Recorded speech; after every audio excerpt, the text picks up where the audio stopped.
يا جماعة كنت بتكلم عن المسابقات الشعرية، بس قلت خل شاعر القمة يخلص عشان اللي مشاركين وكذا، بعضهم عندي من المتابعين قلت لا سمح الله يمكن يفهم خطأ.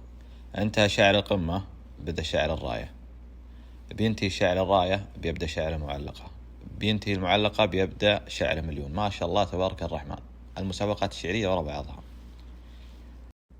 المسابقات الشعرية هذه كلها أنا أطلع مسابقة واحدة اللي هي شاعر المعلقة، ما فيها تصويت. هنا الله يجزاهم خير، وبالعكس أأيد والجميع يشارك والله يوفقهم. لكن أي مسابقة فيها تصويت، يا أخي أنت المبلغ ذا اللي بيروح للبرنامج يا أخي أنت أولى فيه. والله العظيم إني صادق يا أخي. ارفع جوالك اليوم وعندك جميع وسائل التواصل، تمسي ما حد يعرفك تصبح كلنا يعرفك خلال مقطع واحد، قصيدة واحدة، بيت، أحيانا بيت واحد يشهرك. ما أنت بحاجة مسابقة شعرية.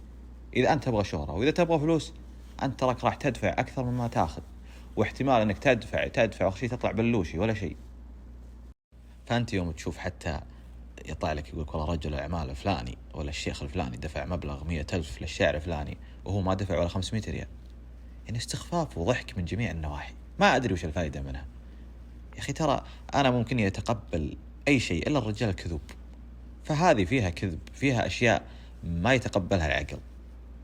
100,000 إذا أنت عندك فلوس تبي تسوي شيء، سوي مثل ما سوى القحطاني بن سعيدان، سدد مخالفات ربعك، افزع ربعك، سوى أعمال خيرية. هنا الفزعة الحقيقية. لا تجيني تضحك علي في كلام بس حاط لي صورة ومبلغ وقدره ولا فيها من الصحة إلا النادر، يعني ما أعمهم كلهم، في ناس لا والله صدق، لكن الباقي خذها مني أنا يا ماجد وردها عني.